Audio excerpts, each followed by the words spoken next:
네, 저는 이 사연 교직에 계신 선생님의 의견이 가장 궁금한데요. 선생님께서는 어떻게 생각하세요? 네, 어머니께서 아마 자녀가 경계선 지능이라는 사실을 처음 접하셨을 때 정말 많이 당황스러우셨고 그리고 많은 고민이 되셨을 거라고 생각이 듭니다. 어머니께서 자녀가 경계선 지능이라는 사실을 학교에 직접 가셔서 담임 선생님께 말씀을 드리실 수도 있고 또는 전화나 편지를 통해서 자녀의 현재 상태나 아니면 특성에 대해서 미리 말씀을 드리실 수도 있겠습니다. 그리고 또한 학급에서 또는 학교에서 도움이 필요한 부분에 대해서 미리 담임 선생님께 말씀을 드리셔서 협조를 구하시는 것도 저는 중요한 부분이라는 생각이 들거든요. 만약에 담임 선생님께서 그 해당 학생이 경계선 지능이라는 사실을 알지 못한 채 부적절한 방법으로 그 학생과 소통을 하고 교육을 하게 된다면 학생과 교사 모두 좋지 못한 결과를 얻을 수 있다고 생각이 듭니다. 그렇기 때문에 저는 학기 초에 반드시 어머니께서 담임 선생님께 이 사실을 말씀을 드리시고 아이가 행복하게 학교 생활을 할 수 있도록 협조해 주셨으면 좋겠습니다. 교육이라는 것은 교사와 학부모의 팀워크를 바탕으로 하는 활동이라고 저는 생각을 하거든요. 그래서 어머니께서 그 자녀가 경계선 지능이라는 사실을 말씀드리는 것이 교사가 선입견을 가지게 하기보다는 오히려 교사에게 더 충분히 많은 정보를 제공해 줌으로써 선생님이 그 학생을 위해서 개별화된 지원을 제공할 수 있고 또 상담을 제공할 수 있고 또 필요하다면 보다 전문적인 지원으로까지 연결될 수 있는 부분이라고 생각을 하기 때문에 어머니께서 담임 선생님께 꼭 말씀을 드리실 수 있으면 좋겠습니다. 학교에서 경계선 지능 진단에 대한 지원이 들어가는 건가요? 아니면 어디서 지원이 들어가는 건가요? 네, 학교 자체에서 경계선 지능 학생을 지원하는 것이라기보다는 교육지원청 단위에서 경계선 지능 학생이 지원을 받을 수 있는 전문적인 서비스 기관과 연계를 해준다든지 또는 학교 자체에서 배움이 느린 친구들을 위한 프로그램을 운영하기도 해요. 그래서 그 프로그램에 경계선 지능 학생이 참여할 수 있도록 안내를 하고 그리고 참여를 적극적으로 권장하고 있는 형태로 현재 지원이 이루어지고 있습니다. 아, 이렇게 학교에서, 교육청에서 지원이 이루어지고 있다라는 사실조차 잘 몰랐거든요.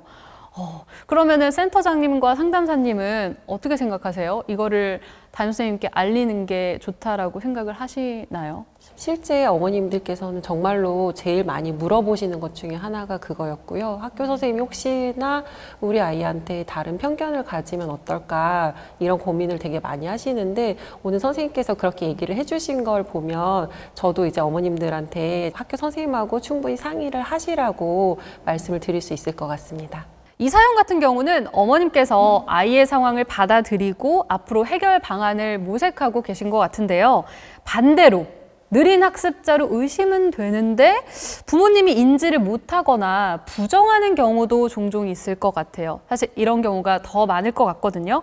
이럴 땐 어떻게 개입을 하는 게 좋을지, 사실 개입을 해야 될지 말아야 될지도 고민이 되고 참 안타까운 상황입니다. 어떻게 해야 할까요? 많이들 그러세요. 그리고 이제 막 아니지 않냐, 아직 어린데 너무 어려서 그런 게 아니냐, 우리 애는 원래 조금씩 다 느렸다, 그리고 이 정도까지는 뭐 정상 발달이잖아요 라고 생각하시는 경우가 되게 많아요.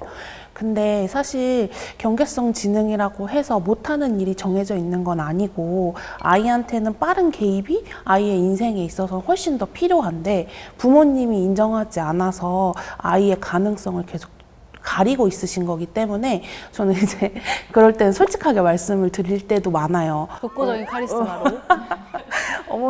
어머님의 마음은 너무 충분히 이해가 가지만 지금 당장 아이한테 필요한 지원을 해주시는 게 부모의 역할이고 그걸 하기 위해서 지금 어쨌거나 용기를 내고 오신 거니까 같이 해보자고 말씀드리는 경우도 많고요.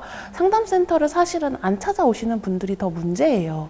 그분들은 이제 사실은 학교나 유치원에서 이제 선생님들이 객관적인 관찰 자료를 통해서 말씀을 해주시는 게 제일 필요한 역할인 것 같다는 생각이 들어요.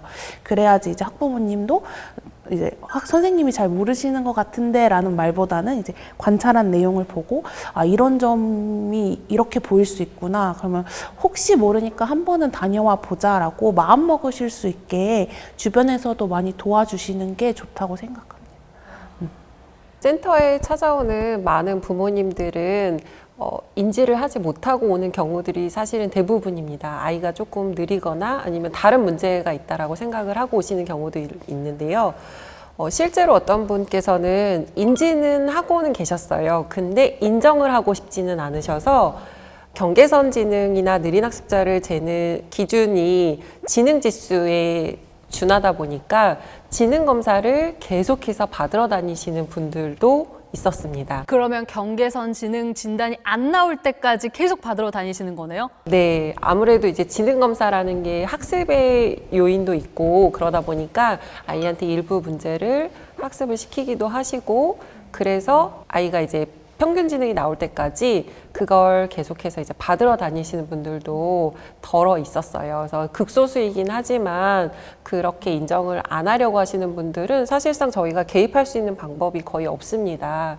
특히나 요즘 같은 시대에는 아이도 늦게 낳는 추세고 고학력자 부모님들도 참 많잖아요. 그러다 보니까 설마 우리 아이가 경계선 지능이겠어? 느린 학습자겠어? 라고 생각해서 더더욱 받아들이기 어려우실 것 같기도 하거든요. 네, 그럼요. 많죠. 그리고 약간 양극적이세요. 너무 고지능이신 분들은 평균 아동한테도 얘가 좀 많이 못하는 것 같다고 생각하시는 학부모님도 계시고 반대로 이제 또 발달을 많이 학습하신 학부모님들 중에는 원래 아이들 발달이라는 게 이렇지 않냐고 생각하셔서 인정을 안 하시는 분들이 정말 많아요. 저 일례로 저랑 이제 이야기하셨던 학부모님 중에 한 분은 우리 애에 대해서 알지도 못하면서 뭘 보고 우리 애한테 이렇게 얘기를 하냐라고 얘기를 하셨는데 거의 저랑 1시간을 상담을 하신 것 같아요. 아버님한테. 아버님이 지금 인정하시지 않는 게 아이한테 더 앞가름을 못하게 하는 행동이고 부모님들이 그걸 인정하지 않으시면 오히려 더 아이들한테 필요한 건 안 해주시고 해야 되는 거는 이제 모른 척 하시고 하시는 경우가 있어요. 그래서 이제 아버님한테 이렇게 하시는 게 오히려 더 몇 년 뒤에 아버님 땅을 치고 후회하실 거라고 그때 제 얘기 들을 걸 그랬다고 하시기 전에 그냥 저랑 가시자고 얘기를 했었고 그 후로 아버님이 선생님 말씀을 듣길 잘했다고 하신 학부모님도 있으셨고요. 반대로 도망가신 학부모님도 있어요. 제가 이렇게 얘기하는 게 불편하니까 그냥 안 하겠다고 안 맞는 것 같다 이렇게 얘기하시면서 이제 가시는 경우도 있어요. 근데 제가 상냥하게만 얘기를 해드릴 수는 없다고 생각해요. 왜냐하면 제 우선순위는 아이고 학부모님들은 부차원적인 우선순위거든요. 그분들의 마음도 당연히 이제 헤아려 드려야 되는 건 맞지만 그분들보다 더 힘든 건 아이들이에요. 자기도 친구들처럼 잘 하고 싶은데 안 됐을 때 느끼는 좌절을 어른들은 좀 별거 아니라고 생각을 하시는데 저희를 어린 시절로 되돌려 놓으면 그게 가장 큰 좌절이었던 시기가 있거든요. 그러니까 그런 부분에 대해서 좀 더 생각해 주시면 좋을 것 같다고 생각합니다. 말씀 들어보니까 왜 팩트 폭격기라고 별명이 붙었는지 이해가 되시지 않으세요? 다들? 느껴지시죠? 여기서 이제 조금씩 카리스마가 나오는 것 같습니다. 이런 상황에서 아이의 상태를 어떻게 알리는 게 좋을까요? 접근을 어떻게 해야 하는지. 네, 학교에서도 부모님들께서 이미 자녀가 경계선 지능이라는 것을 인지하고 계신 경우와 그렇지 않은 경우가 반반 정도 되는 것 같아요. 그래서 이미 인지하고 계신다면 아이가 빨리 검사를 받고 전문적인 상담을 받을 수 있도록 지원을 해주셔서 아이들의 예후가 좋은 경우가 있어요. 그런데 그렇지 않은 경우, 수용하지 않은 경우가 학교 현장에서 선생님들이 가장 어려운 지점이 아닌가 하는 생각이 듭니다. 초등학교에서는 대부분 선생님들이 아이들의 학습 상황이나 또는 행동 발달 상황을 꼼꼼하게 누가적으로 기록하도록 되어 있어요. 그래서 그런 것들을 이제 객관적인 자료들을 바탕으로 교사가 관찰한 내용을 부모님들께 조심스럽게 아주 조심스럽게 전달을 드리게 되거든요. 그랬음에도 불구하고 부모님께서 이제 수용하지 못하시는 경우에는 조금 더 관찰을 하자, 시간을 두고 부모님과 저가 관찰을 하자라고 그렇게 말씀을 드립니다. 그래서 예를 들어서 학기 초에 제가 관찰한 내용을 부모님께 말씀을 드리고요. 어머님 조금 더 시간을 가지고 제가 말씀드린 부분에 유념을 하셔서 아이를 조금 관찰해 주십사 이렇게 요청을 드리고요. 그리고 학기 말이 되어서 다시 한 번 더 저와 그 부분에 대해서 이야기를 나누어 보자라고 말씀을 드려요. 그렇게 되면 이제 부모님께서 받으시는 충격을 조금 덜어드릴 수 있고요. 그리고 부모님께서도 조금 더 유념해서 아이를 관찰하다 보니까 아이를 있는 그대로 받아들이시는 모습을 경험한 사례가 있습니다. 결국에는 부모님께서 아이의 상태에 대한 정확한 인지하는 게 최우선이 되어야 될 것 같고요. 부모님 또한 이 느린 학습자에 대해서 좀 알고 계시는 게 가장 중요할 것 같다는 생각이 드네요. 사실 학교뿐만이 아니라 이 주변에도 우리 아이 지금 상태가 이런데 이 사실을 알려야 하나라는 고민도 많이 드실 것 같아요. 이거는 주변에 좀 알리는 게 좋을까요? 어떨까요? 어떻게 하는 게 좋을까요? 알리는 게 좋다라고 생각을 합니다. 왜냐하면 그렇게 알고 나서 아이를 봤을 때 아이의 행동들은 사실 많은 부분이 이해가 되는 것들이 많이 있어요. 근데 이제 그렇지 않고 이 아이를 일반 아이랑 똑같은 상황으로 본다 그러면 이 친구는 자꾸 문제를 일으키고 말썽만 피우는 아이로 보여지거든요.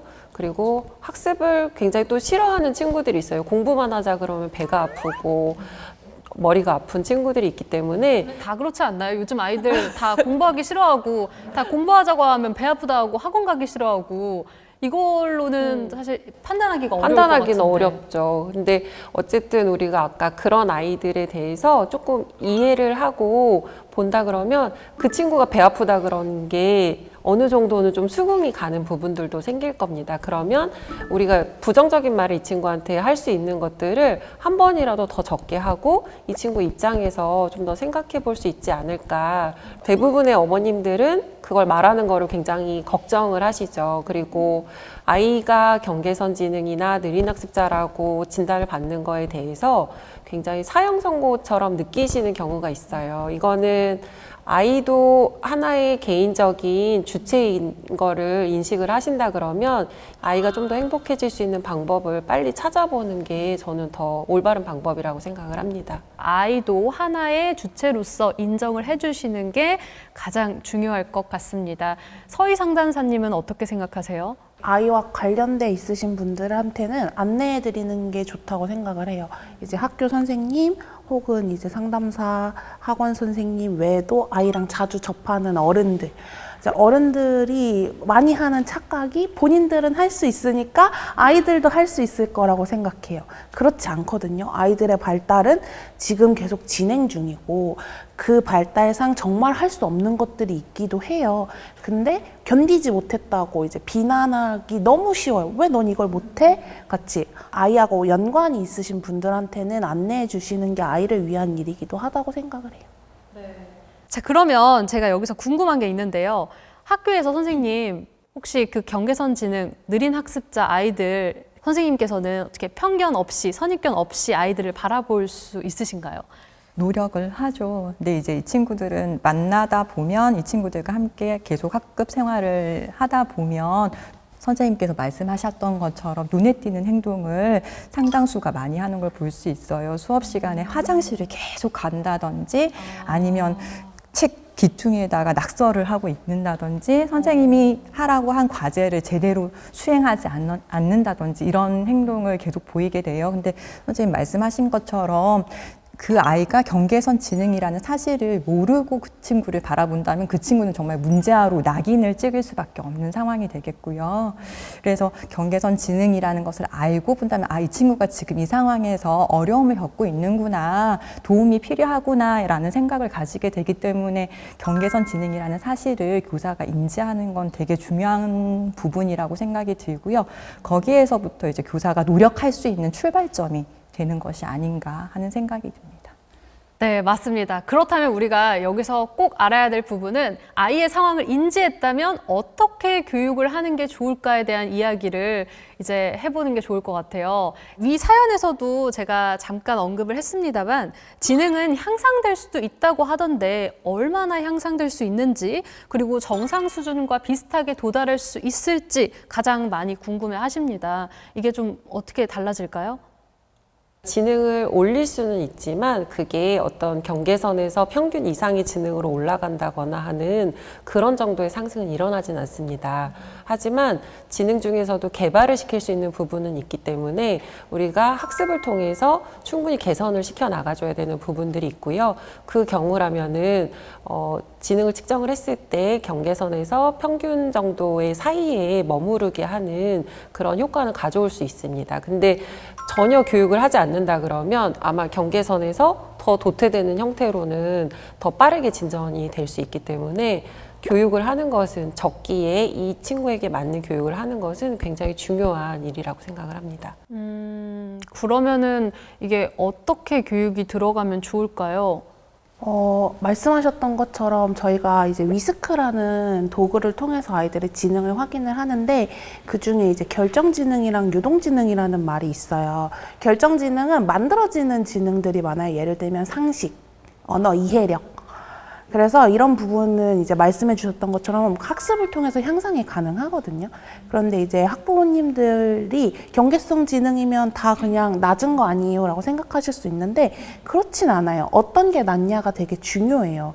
어느 부분이 부족한지를 확인을 해야 그걸 충족을 시켜줄 수 있어요. 공통적인 거나 유동적인 추론이 불가능한 친구들이 있고 언어적인 상식이나 이해 능력이 떨어지는 친구들이 있어요. 특히 이해라는 거는 이제 위스크에서는 거의 관습적인 사회 규범에 대한 이해거든요. 예를 들면 문항들이 모르는 사람의 지갑을 주웠어요. 어떻게 해야 될까요? 이런 것들이에요. 그래서 뭐 경찰서에 가져다 줘야 돼요. 근데 뒤에 가면 갈수록 그 사회적 규범이 좀 더 어려워지고 복잡해져요. 근데 그거에 대한 생각이 잘 되질 않는 거예요. 그런 걸 도와주기 위해서 이제 지능을 이제 계속 향상시킬 수 있는 방법들을 사용을 하는 거고 주의 집중이 잘 안 되는 친구들은 그런 주의 집중을 할 수 있는 연습을 시켜줘야 되는데 이게 확 올라가지는 않아요. 말씀하신 것처럼. 그치만 이제 부족한 점은 부족한 점대로, 장점은 장점대로 키워나가야 되는 부분이 있기 때문에 그런 부분에서 이제 저희가 개입을 하고 도움을 주고 있는 거죠. 부모님들께서 자녀가 경계선 지능이라는 사실을 처음 알게 되시면 지능을 향상시키는데 상당히 공을 들이는 모습을 많이 보게 되는 것 같아요. 선생님들께서 말씀하신 것처럼 학습과 관련된 영역들이 있기 때문에.